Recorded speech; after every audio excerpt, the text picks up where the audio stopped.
Today I'm going to be covering 3 of the top errors in human nature that you can use and profit on to make more money and have a better life. You see, there's certain human behaviors that are irrational now, but really helped us when we lived back in ancestral primal times. But we haven't evolved to catch up to these modern times, so it's been tougher for us to accommodate.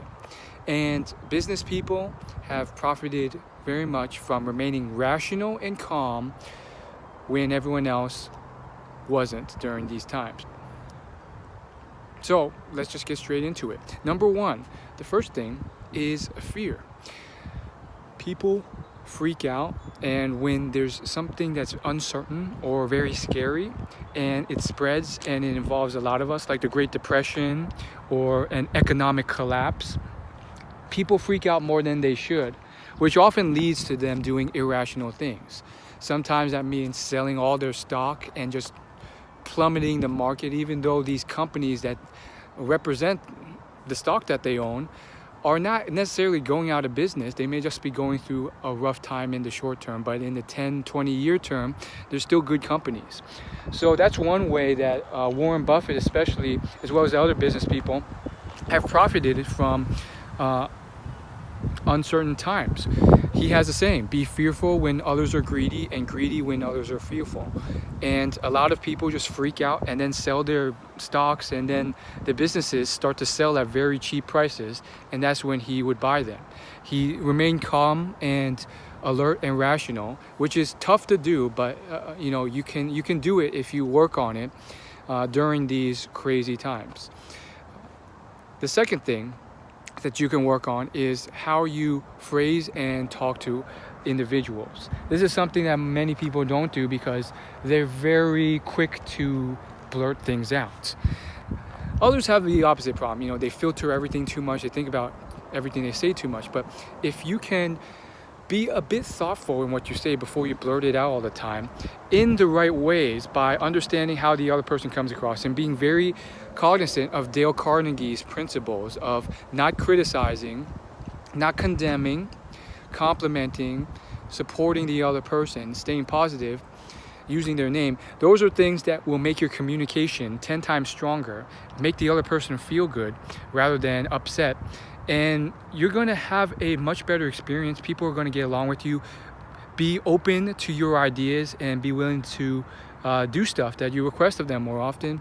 And you have more friends, and it's just an all-around good experience.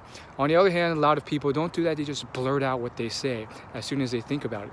And I've seen this happen. It seems like common sense, but I see it fairly often. They offend others. They come off very rude. They hurt other people. They they just come off very harsh to others without intending to, and it still puts a bad taste in other people's mouths. And of course, people don't like to hang around or deal with people that make them feel bad all the time, so they won't. And so, there's benefits to not caring what others think of you, but you don't want to push it too far and have everyone hate you. And also not even be aware of how to control that or how to tone that down more often.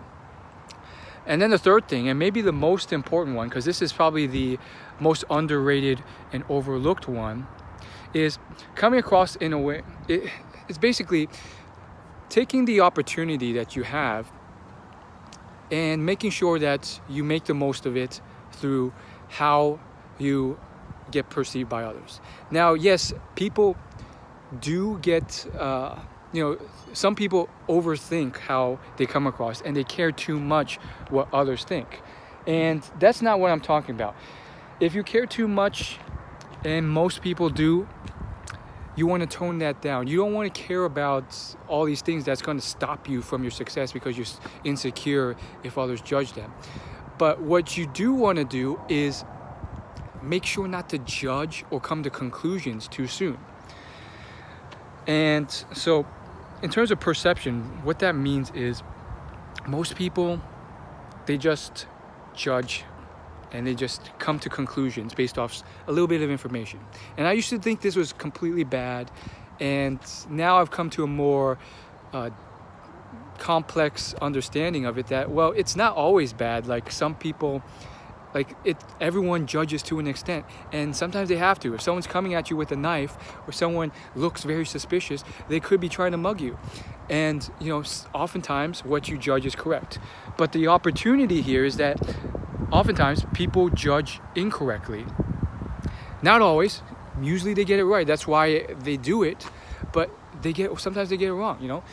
What if that guy who looks like he's not so cool is actually a millionaire, and is actually someone you should be networking with?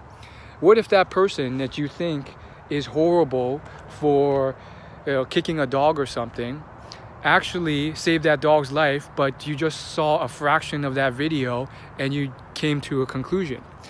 There's all sorts of assumptions and judgments made about people that are destroying opportunities because they assume nothing's going to happen.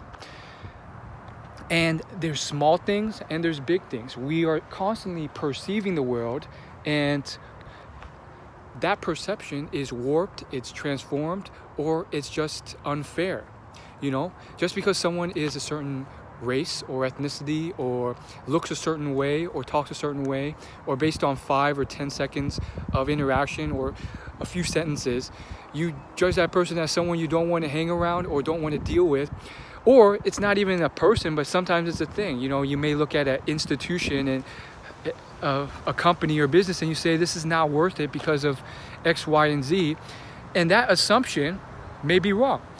Yeah, sometimes, most of the time, it's right, and that's why we do it. But what if you're wrong? I've definitely come across many cases where you are wrong. Sometimes there's these people who are, they're Mexican, and they don't dress like a millionaire, but they are a millionaire many times over because they own these grass cutting companies and all this other stuff. But you wouldn't assume that based on how they looked. There's this car company that sells luxury cars, and I heard about them through the sales book I was reading, and one thing they said was that the people who dressed the worst were oftentimes their biggest customers. Some of them were tech app entrepreneurs and stuff like that. They're not the best fashionable. They don't look like a millionaire should. But because they treated everyone who walked into the store well, and they didn't make those assumptions, guess what? Boom. They got the deal. So I think you get the gist of it. Treat people fine. Don't always come to those conclusions.